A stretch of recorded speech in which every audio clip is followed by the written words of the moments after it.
Əziz izləyicilərimiz, növbəti bir Ramazanla diriliş proqramında xoş gördük sizləri. Bəzən insan həyatda yolunu itirir. Bəzən səhvlər təkrarlanır, qəlb ağırlaşır, ruh yorulur. Amma ilahi mərhəmət heç vaxt yorulmur. Ramazan gələndə insan anlayır ki, bağlanmış sandığı açmaq mümkündür. Çünki bu ay qayıdış ayıdır.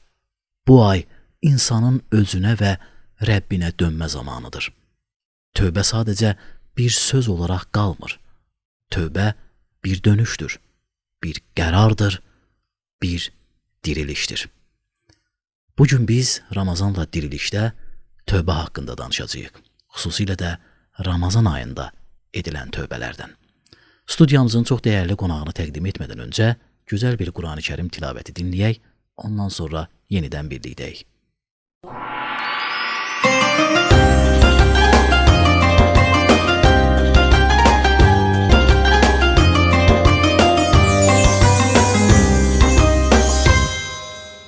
أعوذ بالله من الشيطان الرجيم بسم الله الرحمن الرحيم إن أصحاب الجنة اليوم في شغل فاكهون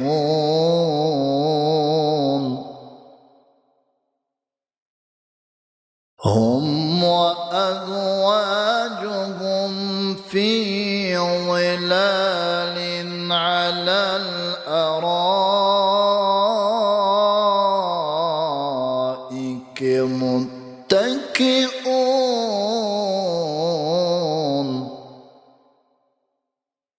لهم فيها فاكهة ولهم ما يدعون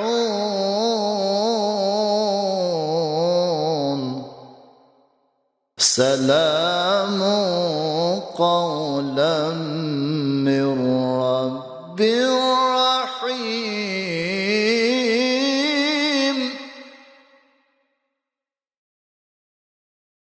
الله أكبر بسم الله الرحمن الرحيم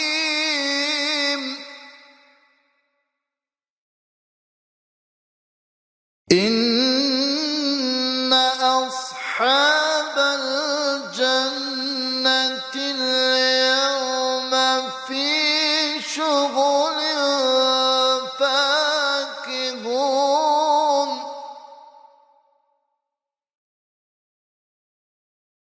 هم وأزواجهم في ظلال على الأرائك متكئون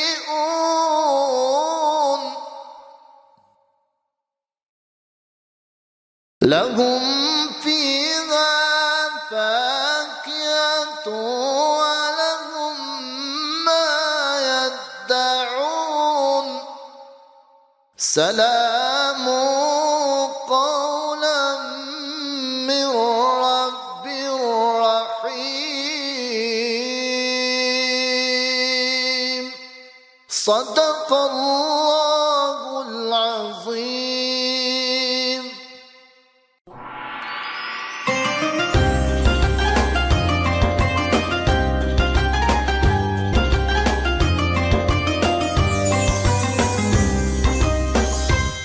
Bəli, əziz izləyicilərimiz, qeyd etdiyimiz kimi bugünkü mövzumuz tövbədir. Bəlkə də hər birimizin ehtiyac duyduğu bir anlayış. Studiyamızın da qonağı çox dəyərli ilahiyyatçımız Altay Rəhimovdur. Altay müəllim, xoş gördük. Xoş gördük. Ramazan ayınız mübarək olsun. Çox sağ olun, təşəkkür edirəm. Altay müəllim, qeyd etdiyimiz kimi bugünkü mövzumuz Ramazan ayında tövbədir. Məhz hər zaman biz bilirik ki, Ramazan ayı bir fürsət ayıdır. Ramazan ayı bir məktəbdir, bizə çox dəyərləri öyrədən bir məktəbdir. Niyə görə Ramazan ayı tövbə üçün ən münasib zamanlardan biri qəbul olunur, biri hesab olunur və bu ayın mənəvi atmosferi insanı necə dəyişir? Çox sağ olun. Əvvəlcə Dəyər TV izləyicilərini salamlayıram. Çox sağ olun. Ramazan ayımız mübarək olsun. Amin. Allah Taala tutulan oruçları, qılınan namazları, edilən duaları, bütün xeyirli əməlləri dərgah izzətində qəbula keçirsin inşallah. Amin.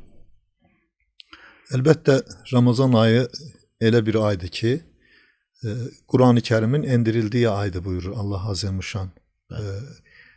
Xeyirlə şəri, haqla batili fərqləndirən Furqan olan Qurani Kərim bu ayda enmişdir. Allah Taala tərəfindən endirilmişdir.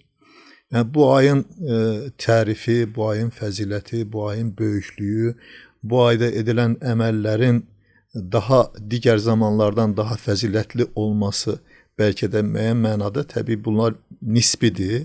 Məsələn, Ramazan ayında deyək ki, bir fərz digər aylarda 70 fərzə bərabərdir. O cümlədən yəni digər ibadətlərə də götürəndə hər bir ibadət Ramazan ayında daha da bir fəzilətli bir şəkilə gəlib çıxmış olur. Ramazan ayı bir böyüyümüzün ifadəsi ilə necə ki deyək ki dünya səviyyəli idmançılar, çempionlar o önəmli şeylərə, yarışlara girməmişdən əvvəl təcrid olunurlar. Ailələrindən, yaxınlarından, dostlarından. Onlar dərin bir məşq havasına girirlər. Deyək ki, həm özlərini koordinə eləyirlər o yarışa. Ramazan ayı da Allah Taala tərəfindən qullarına deyək ki, lütf edilən o həmin daha da dərin bir fəzilət ayıdır. Bu ay o dediyiniz kimi vurğuladınız siz, gözəl vurğuladınız. Ramazan ayı bir məktəbdir. Əslində həqiqətən də Ramazan ayı böyük bir məktəbdir. Bu məktəbin dərsləri var. Ən böyük dərsi oruç dərsidir. Qurani Kərim Ramazanın bir dərsidir. Səhər vaxtları o sahur yeməyini yediyimiz o başlanlıq deyirdilər keçmişdə.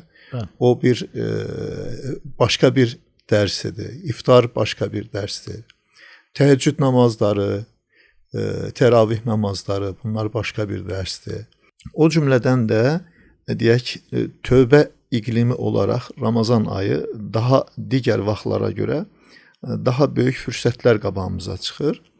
Burada müəyyən şeyləri vurğulaya bilərik. Əsasən Ramazan ayı bu Allahın nətər bir möcüzəsidirsə, necə bir möcüzəsidirsə, Ramazan ayı gələn kimi insanın qəlb aləmi dəyişməyə başlayır.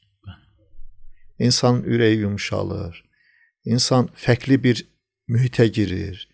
O həmçinin o acılığın insana verdiyi Allah Taala insanı yaradan daha yaxşı bilir insanın xüsusiyyəti. Hətta köhnədən belə bir rivayət var.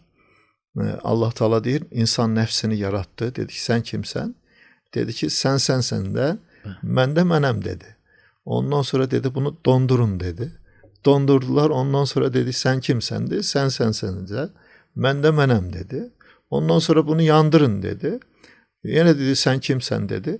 Dedi, sənsənsə, mən də mənəm dedi. Ondan sonra bunu ac buraxın dedi. Sən kimsən dedi. Ya Rabbi, mən dedi, sənin aciz bir qulunam.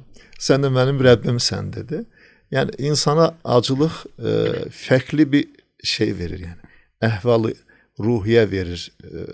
Ona görə insanın elədiyi ibadətlər, itayətlər bunlar hamısı insanın deyək ki ruh aləminə təsir eləməyə başlayır. O cümlədən tövbə də daha deyək ki effektli bir şəkildə bu ayda daha gözəl bir şəkildə şey olmuş olur. Yəni həyata keçirilmiş olur. Bir də Eldar müəllim, Ramazan yenə böyüklərin ifadəsi ilə Ramazanla ömrü bir-birinə bənzədirlər. İndi məsələn keçən il Ramazanda bizim yanımızda olan bəlkə də bəzi adamlar vardı. Bu Ramazanda yanımızda yoxdular. Yəni Ramazan qullara Allah Taala tərəfindən verilən bir möhlətdir ki, bu möhlətdən ciddi bir şəkildə istifadə eləyib. Ən önəmli bu Allah bu Ramazanın necə olmasını istəyirsə, deyək ki, o Ramazanda hansı təmrinlər həyata keçirilməlidir, yəni nələr edilməlidir. İnsan da təbii o şeylərin üzərində daha da diqqət eləyərək daha da gözəl bir şəkildə Ramazanı dəyərləndirməlidir. Çünki ömrə bənzətdik.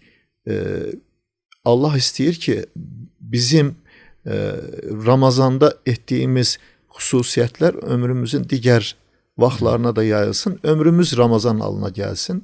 Ölümümüz də bayram olmuş olsun inşallah.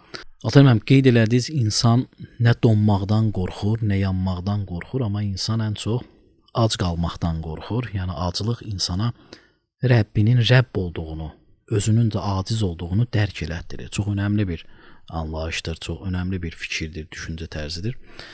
Aclıq insana həm mərhəməti öyrədir, həm şəfqəti öyrədir, həm başqalarını düşünməyi, empatiya qurmağı öyrədir. Eyni zamanda bu azlığın içərisində bizim bugünkü mövzumuzla bağlı qeyd etdiyiniz kimi bu tövbə anlayışını da öyrədir. Çünki biz ac qaldıqca əslində bütün səhvlərimizi də, ac qalmaq yeməkdən nə qədər ki uzaqlaşmaqdırsa, eyni zamanda insanın özünə yaxınlaşmağıdır. Əslində Ramazan ayının bir fəzilətlərindən biri də. Tövbə sadəcə belə deyək, bağışlanmaq istəməkdirmi, yoxsa həyat istiqamətini dəyişdirməkdir? Bəli, Eldar müəllim.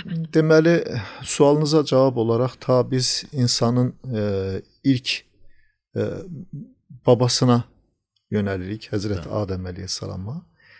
Təbii ki, tövbə kimlərdən öyrənilir deyəndə, tövbə əsasən Quran-ı Kərimdən, Peyğəmbərən Nizam aleyhissalam, Allahın salamı onların üzərinə olsun və Həzrəti Peyğəmbərimiz sallallahu aleyhi ve sellem, sahabe-i kiram həzəratı, Evliyaullah həzəratı, irfan sahibi insanlar, tövbə bunlardan öyrənilir.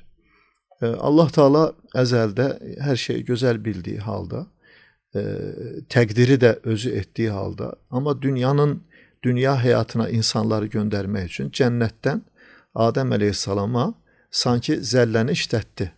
Yəni bilirsiniz, peyğəmbərlər günah işləməzlər. Onların iradəsi Allahın əlində olduğundan dolayı onlarda günaha meyl hissi qaldırılıbdır. Yoxdurlar. Sanki o bir növ mələklərə bənzəməklik var onlarda, amma zəllə, xata işləyə bilirlər. Adəm əleyhissalam da o Havva anamız vasitəsilə şeytanın da deyək ki, iğvaları ilə neynədi? O xatanı işlədi. Amma ondan sonra Allah Teala dünya həyatına göndərdi Adəm əleyhissalamı.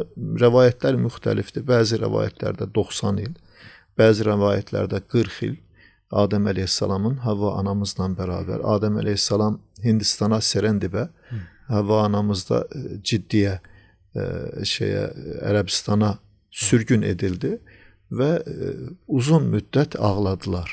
Quran-ı Kərimdə Rabbənə zaləmnə ənfusənə və illəm təğfir lənə və tərhamnə lənəkunənnə minəl xasirin. Rəbbimiz, biz nəfsimizə zülm elədik.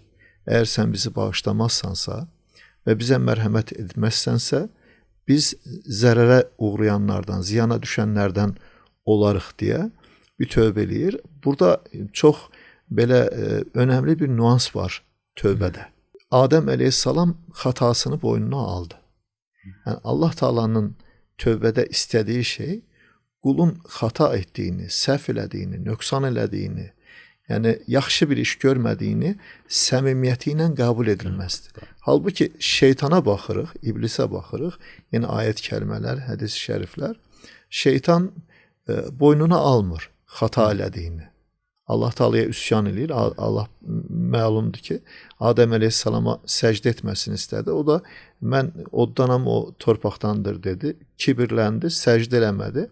Amma sonra neynədi? Allaha şər atdı ki, sən məni azdırdın dedi.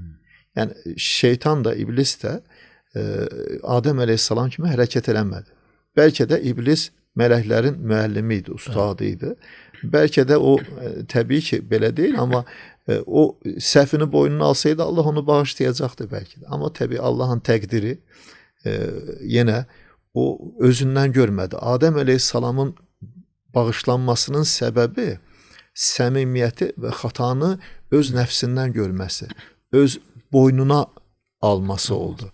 Və bu da bizə həqiqətən də tövbənin əsl deyək baş tirinin, ana damarının insanın xatalarını səmimi bir şəkildə boynuna alması olduğunu göstərir. Təbii ki, Quran-ı Kərimdə Allah Taala buyurur ki, ey iman edənlər, nasuh tövbəsi ilə Rəbbinizə tövbə edin deyir. Nasuh tövbəsi nədir? Ən səmimi bir tövbə. Və Allah yenə buyurur Quran-ı Kərimdə, tövbə haqqında bir çox ayət kəlmələr var. Bir də tövbə, ayrıca tövbə surəsi var. Yəni tövbə Allah qatında o qədər qiymətli bir şeydir ki, Allah qullarının həyatda çaşa biləcəyini, xatalar işləyə biləcəyini bildiyindən dolayı bu tövbə çox önəmli bir ibadətdir deyək ki.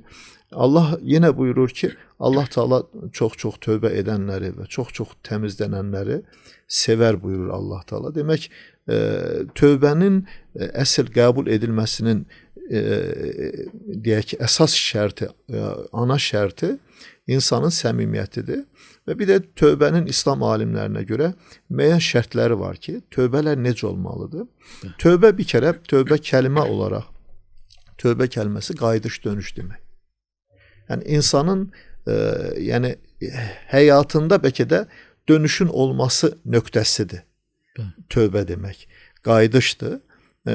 Batil yoldan, tərs yoldan deyə Allahın xoşuna gəlməyən davranışlardan gözəl davranışlara dönüşdür tövbə. Mənası da budur. Tövbənin əsl deyək ki, şərti isə qulun etdiyi xatadan dolayı peşman olmasıdır. Yəni için yanmasıdır.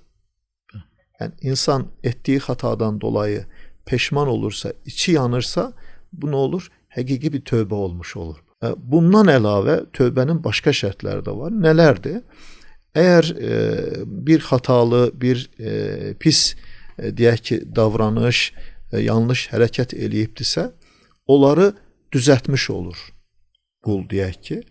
Əgər bir qul haqqı varsa, elədiyi tövbənin deyək ki, işlədiyi günahların içərisində bir qul haqqı varsa, o həmin insan həyatdadırsa, onun üçün gedib ondan halallığı istəməsi, həyatda deyilsə, salih əməllər işləyib heç olmasa, niyyətini bəlli etmək üçün savabını ona bağışlaması və ya daha çox salih əməllər işləməsi ki, çünki bilirsiniz, insan bir qul haqqı işləyərsə, onun savabları əlindən alıb o haqqına girdiyi kimsənin əməl dəftərinə yazılır, onun da günahları ona yazılır. Ona görə bu sahə çox həssas bir sahədir.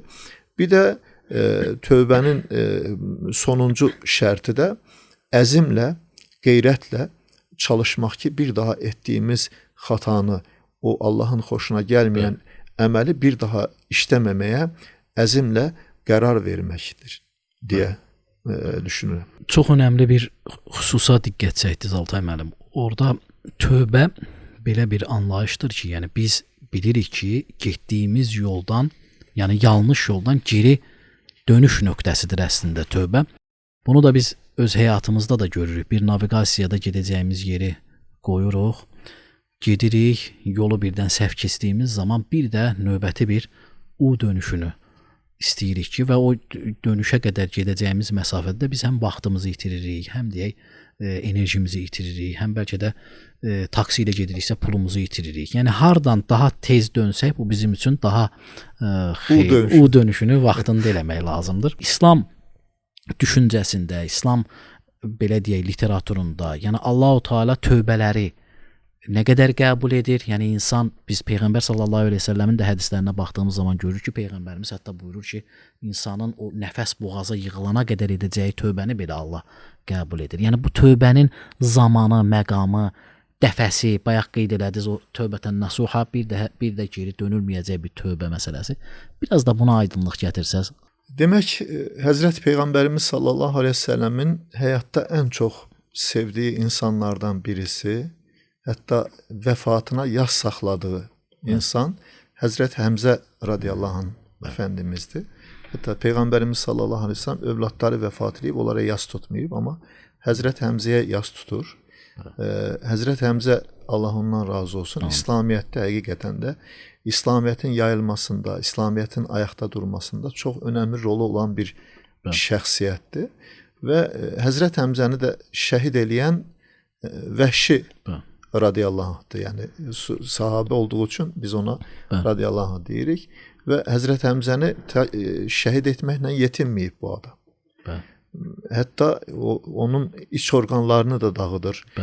Deyək ki, o şeyinin sahibinin şeylə, sifarişi ilə deyək ki, Hind radiyallahu anh, sonradan o da Əbu Süfyanın yoldaşı, xanımı, o da sonradan müsəlman olur. Və Həzrət Peyğəmbərimiz sallallahu aleyhi ve səlləmlə vəhşinin arasında olan münasibətlər var. Yəni Peyğəmbərimiz sallallahu aleyhi ve səlləm hətta ən çox istədiyi insanı vəhşi canını alır və ona çox amansız bir deyək ki, hərəkət edir ona qarşı. Və sanki İslamiyyət qələbə çalandan sonra Peyğəmbərimiz sallallahu aleyhi ve səlləm Məkkə-i Mükərrəməyə gəlib İslam dövlətini qurandan tamamən İslamiyyəti deyək ki, İslamiyyətin zəfər çaldığından sonra Qırmızı dəniz sahillərinə qaçır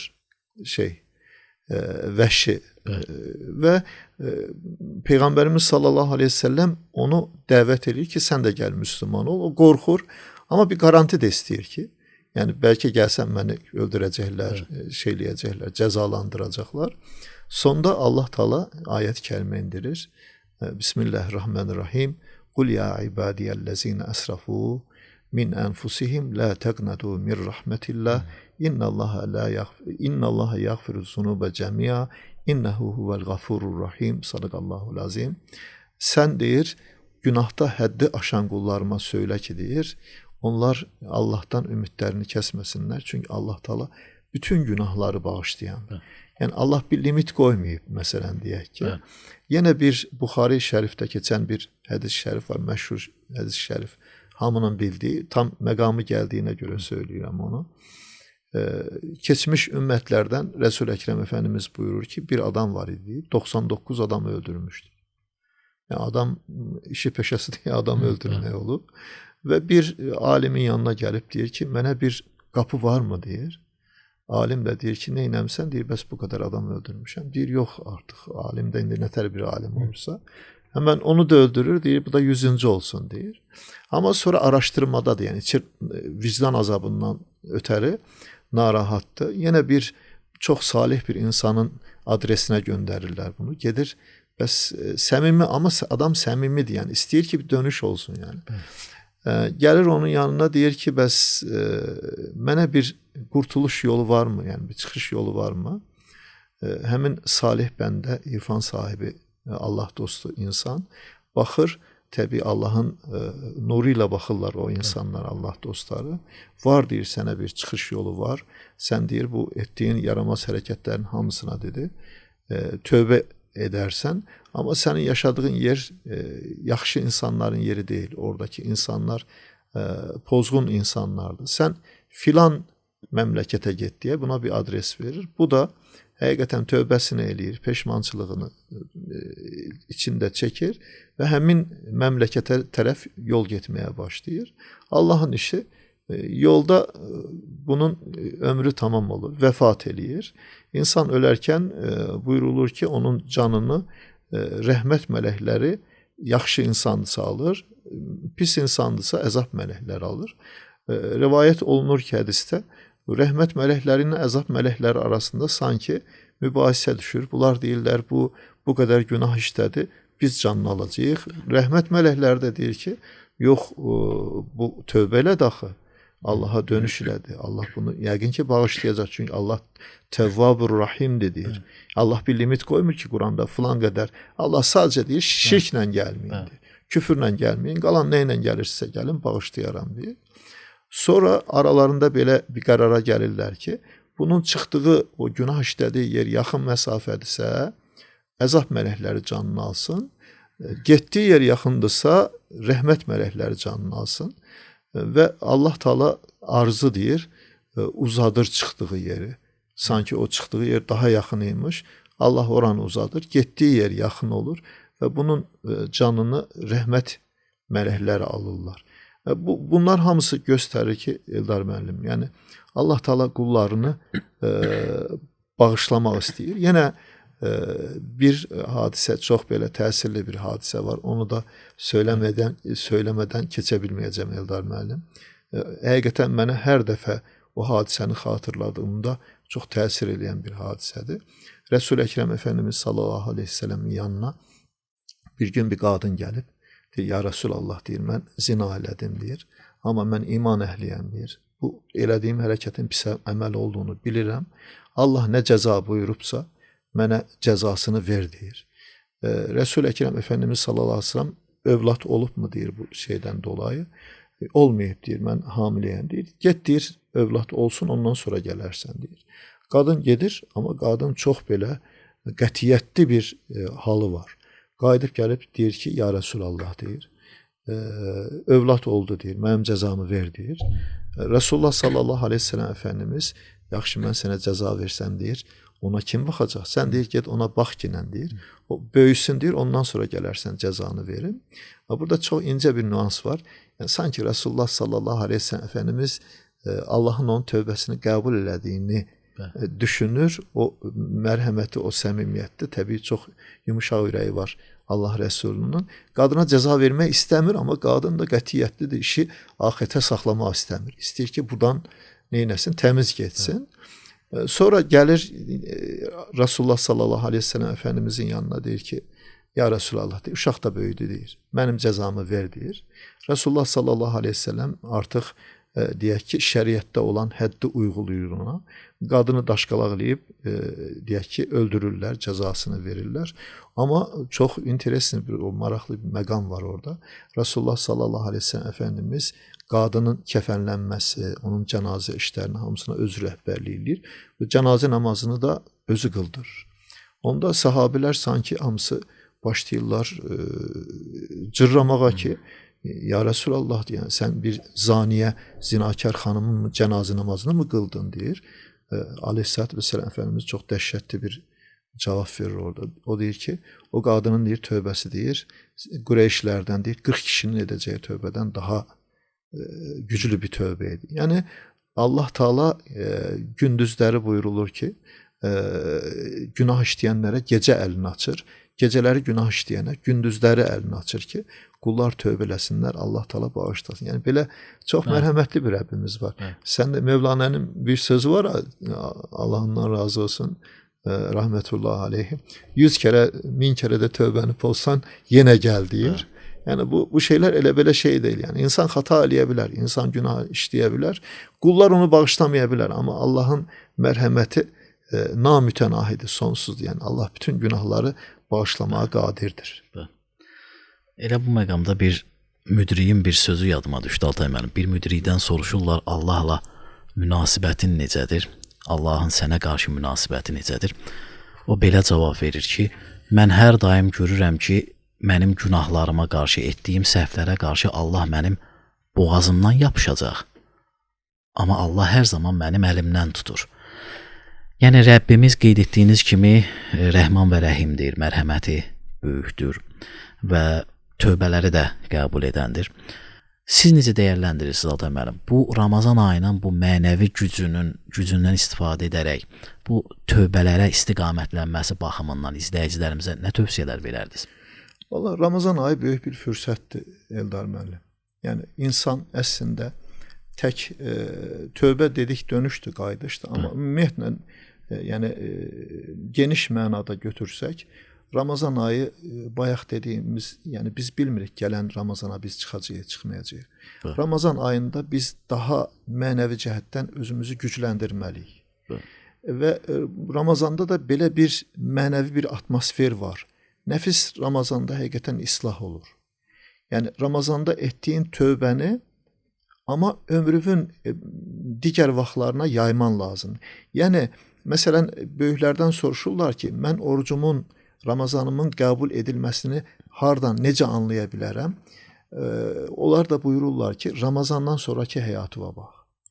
Yəni biz Ramazanda məsələn deyək ki, səhərləri məcburən deyək də belə dururuq. Çünki səhər vaxtları bərəkət var. Sahurlarda, o başlanğıclarda bərəkət var. Amma o vaxtda duranda da fürsət var. Bir saat yarım əvvəl ayağa qalxırıq, yeməyimizi yeyir, dəstəmaz alırıq. Bir təhəccüd namazı qılırıq. Bir təhəccüd namazı qılırıq və bu çox asandır Ramazan ayında. Və bu təhəccüd namazlarında da Allah Taala bilirsiniz buyurur ki, səhər vaxtlarına Allah Taala çox dəyər verir. Ayət kəlimədə də vel müstəğfirinə bil əshar. Onlar səhər vaxtlarında isti yataqlarından yanlarını çıxardardılar və Rəblərinə qarşı istiğfar edərlər. Yəni istiğfar etmək nə deməkdir? Yəni tövbənin daha üst səviyyəsi Allahdan əfv bağışlanmaq diləməkdir. Yəni Ramazanda məsələn biz təhəccüd namazlarına dururuq. 30 gün, 29 gün, neçə gün oruç tuturuqsa, deyək ki, o günləri dəyərləndiririk. Ramazandan sonra da məsələn bu vərdişimizi davam eləyə bilsək, bütün ömrə o səhər vaxtlarını yaya bilsək, bəlkə də bizim həyatımız daha da başqa bir şəkilə girər. O cümlədən yenə Ramazan-ı Şərifdə bizə məsələn bir çox şey haramdır. Məsələn, yemək haram olduğu kimi dilimizin qeybət eləməsi də haramdır. Gözümüzün deyək ki, yanlış olan yerlərə baxılması da qadağandır və biz bu bir kompleks şəklində tövbə demək bütün etdiyi mənfi davranışlara bayaq söylədik, yox deməkdir. Bəli. Yəni biz Ramazanda qazandığımız dəyərləri ömrümüzün digər vaxtlarına yaya bilsək, yəni Ramazanda necə ki qeybət eləyə bilmirik. Bəli. Orucumuz pozulur, deyək ki, həqiqətən də oruç mənəvi cəhətdən zədələnir, pozulur, Allahın istədiyi, ac qalmış oluruq. Bəli. Yəni buyurulur ki, Allahın kim dilini, gözünü, əzalarını qorumursa, mədəsini ac saxlamağa Allahın ehtiyacı yoxdur buyurur Rasulullah sallallahu aleyhi ve sellem. Ona görə yəni Ramazandakı bu təmrinləri, o peşmançılıq halını, o tövbə halını, o mənəvi səviyyəmizi ömrümüzün digər vaxtlarına yaymağa çalışmağımız lazımdır. Məsələn, həmin xataları Ramazanda etmiriksə, onlara tövbə eləyiriksə, gözümüzə, qulağımıza, dilimizə, hətta qəlbimizə, o pis qəlbimizdən pis duyğuların keçməsinə belə yol vermiriksə Ramazanda, onu ömrümüzün digər vaxtlarına da yaya bilsək, zaten həyatımız Ramazan halına gələr. Ölümümüz də son nəfəsimizdə bayram olar. Çünki son nəfəs məchuldur. Harda gələcək, necə gələcək, hansı şəraitdə gələcək, dilimiz Allah deyə biləcəkmi? Yəni onu bilmirik. Amma tövbəkar bir iqlimdə həyat davam eləyərsə, Allah Teala da zaten tövbə insan üçün Allahın ən böyük lütflərindən biridir. Hətta Quran-ı Kərimdə Allah Teala bir tövbə haqqında, istiğfar haqqında ayət kəlimədə bir nüansı buyurur ki, demək Həsən Bəsri Həzrətləri rahmetullah aleyhin, bilirsiniz Həzrət Əli Əfəndimizin Allah ondan razı olsun, tələbələrindən də Həsən Bəsri Həzrətləri bir gün tələbələrlə oturanda 4 dənə dərdli insan gəlir yanına. Birisinin övladı olmur, birisinin məhsulu qıtdır, birisinin məmləkətinə yağış yağmır, birisinin də deyək ki, dolanışacağı çətindir belə şeylərdə və dərman istəyirlər. Həsən Bəsri Həzrətləri hər birinə sən tövbə istiğfar edərsən buyurur.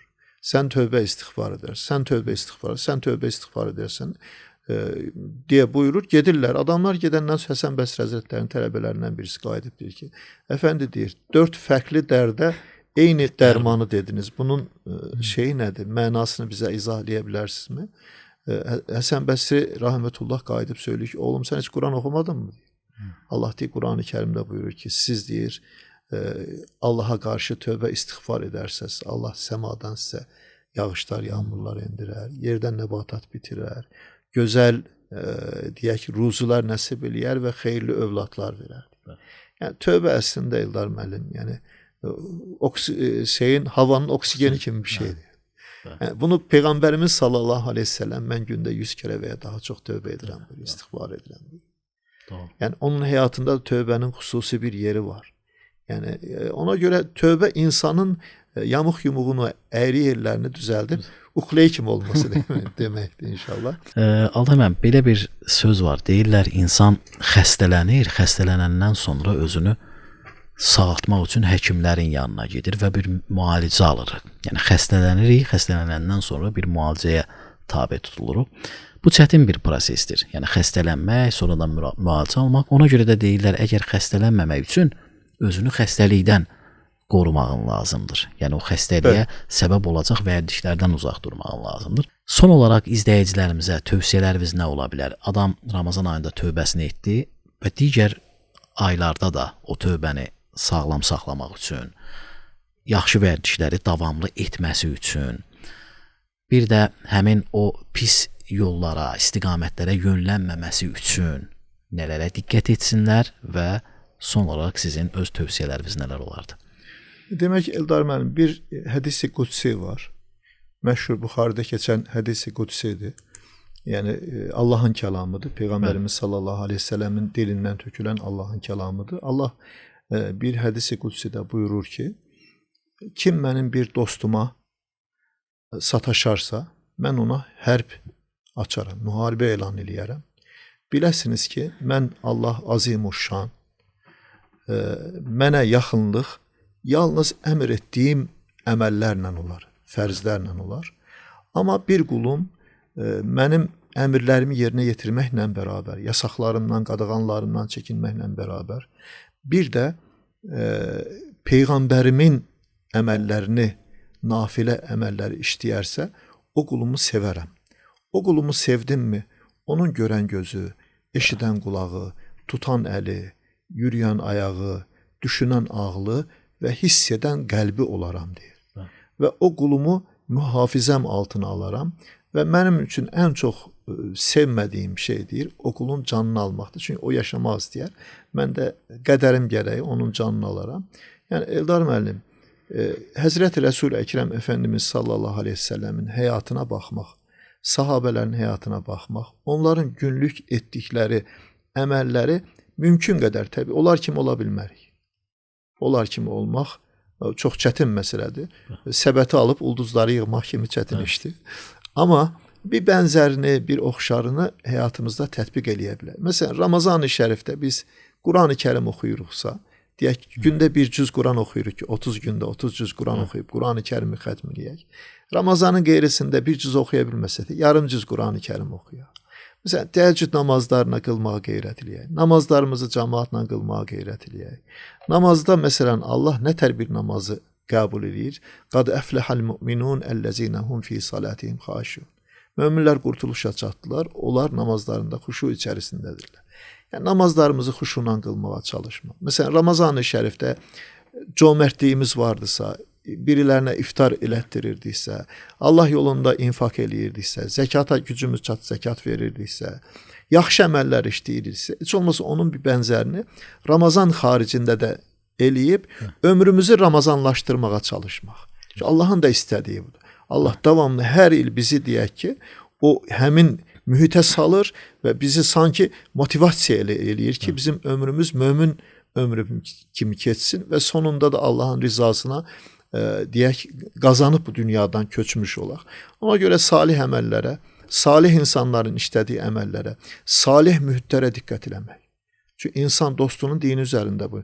Böyüklər, keçmişdə atalar sözü var idi. Atı atın yanında bağlasın, həm rəng olması da, həm xasiyyət olar. Diqqət edirsiniz, o bayaq söylədiyimiz o Buxarıda keçən adamın əfv olunmasının səbəbi o salih insanlara tərəf göndərildi, ora getdi.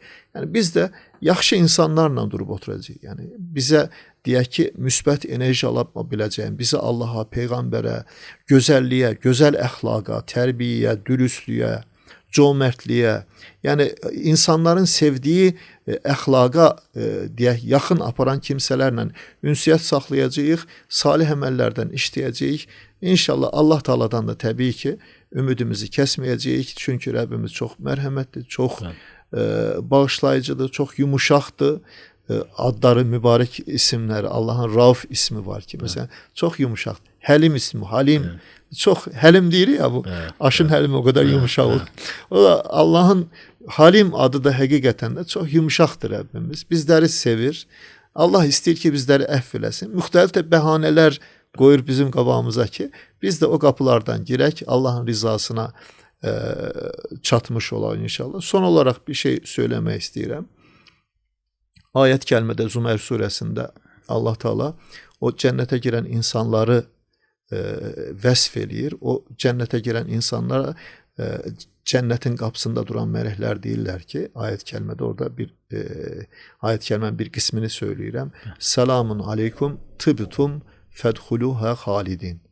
Allahın salamı sizin üzərinizə olsun. Siz təmiz tibtum, təmiz gəlmisiniz. Ora daxil olun, əbədiyyən xalidin, əbədiyyən qalmaq üzrə. Yəni tibbi qorumaq lazımdır. Təmizliyi maddi və mənəvi qorumaq lazımdır. Təmizlik olduqca inşallah Allaha yaxınlıq da olur. Hər şey gözəl olur inşallah. Təşəkkür edirik Altay müəllim. Çox maraqlı mövzu haqqında danışdıq və maraqlı fikirlər səsləndirdiniz. Öz dəyərli vaxtınızı ayırıb bizimlə bərabər olduğunuz üçün sizə öz təşəkkürümüzü bildiririk. Bir daha Ramazan ayınız mübarək olsun. Allah bütün etdiyiniz ibadətləri, etdiyiniz duaları, tutduğunuz oruçları öz uca dərgahında qəbul eləsin inşallah. Çox sağ olun. Mən də sizə təşəkkür edirəm. Çox belə gözəl, müqəddəs bir işlə məşğulsunuz. Allah Taala bu yolda sizi yormasın inşallah. Həmişə belə müvəffəq eləsin inşallah. Çox sağ olun. Təşəkkür edirəm. Sağ olun. Bəli əziz izləyicilərimiz, növbəti bir Ramazanla diriliş proqramının sonuna gəldik. Ramazanda tövbədən danışdıq. Allah bütün tövbələri qəbul edəndir. Allah günahdan uzaqlaşdırdığı kimi eyni zamanda tövbələrimizi də qəbul edən qullarından eyləsin. Son olaraq, Ramazan bizə göstərir ki, insanın qəlbi heç vaxt tam bağlanmır. Nə qədər uzaqlaşsa da dönüş yolu həmişə açıqdır. Tövbə zəiflik sayılmır. Tövbə cəsarətdir. Öz səhvini qəbul etmək, yenidən ayağa qalxmaq və davam etmək cəsarəti. Bəlkə də Ramazanın ən böyük möcüzəsi budur. İnsana deyir ki, gec deyil, heç bir zaman gec deyil. Başlaya bilərsən, elə bu gün, elə bu an, yenidən. Çünki ilahi mərhəmət insanın ümidsizliyindən daha böyükdür. Sağ olun, sağlıqla qalın.